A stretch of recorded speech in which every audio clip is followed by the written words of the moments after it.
Praise the lord. దేవుని నామానికి స్తోత్రం. ప్రియమైన సహోదరి సహోదరుడా, దేవుడు తన వాక్యం ద్వారా ఈ ఉదయకాలమే మీ గృహములోకి ప్రవేశించాడు.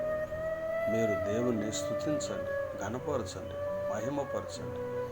దేవాది దేవుని ఎదుట సాగిలపడి ఆయనకు స్తోత్రాలు చెప్పండి. ప్రతిరోజు దేవుని సన్నిధిలో ప్రార్థిస్తూనే ఉండండి. నిరుత్సాహం చెందవద్దు, అవిశ్వాసం రానివ్వకండి. దేవుని వాక్యం వైపు మీ హృదయాన్ని త్రిప్పండి. దేవుని వాక్యాన్ని ఆధారం చేసుకొని ప్రభు పాదాల చెంత ప్రార్థిస్తూనే ఉండండి. దేవుని వాక్యము ఈ విధంగా సెలవిస్తుంది. సామెతలు 15వ అధ్యాయం 8వ వచనం అంటుంది, భక్తిహీనులు అర్పించు బలులు యెహోవాకు హేయములు, యథార్థవంతుల ప్రార్థన ఆయనకు ఆనందకరం. అవును సహోదరి సహోదరుల, యథార్థవంతులు చేసే ప్రార్థన దేవునికి ఇష్టంగా ఉంది. ఆ ప్రార్థన దేవుడు ఇష్టపడుతున్నాడు. అలాంటి వారి విషయంలో దేవుడు సంతోషిస్తున్నాడు. నేను యథార్థంగా ప్రభు పాదాల చెంత ప్రతిరోజు మనం ప్రార్థిస్తున్నప్పుడు మన దేవుడు సంతోషించి ఆనందిస్తున్నాడు. భయపడకండి, ధైర్యంగా ఉండండి. దేవుని వాక్యము ఈ విధంగా సెలవిస్తుంది.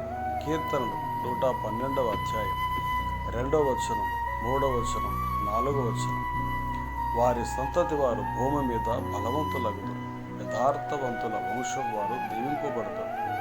కలిమియు సంపదయు వాని ఇంట ఉండును, వాని నీతి నిత్యము నిలిచింది. యథార్థవంతులకు చీకటిలో వెలుగు పుట్టును, వారు కటాక్షమును వాత్సల్యతయు నీతియు గలవారు. ప్రియమైన సహోదరి, జ్ఞాపకం చేసుకోండి.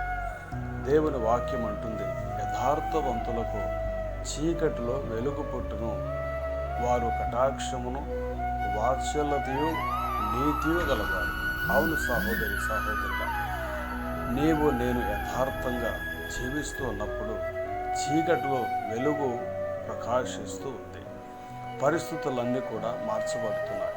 వెలుగు వచ్చినప్పుడు చీకటి పారిపోతున్నట్లుగా ఆయన మహిమ నీ మీద కనబడుచుంది. ఆయన వెలుగు నీ మీద ప్రకాశిస్తుంది.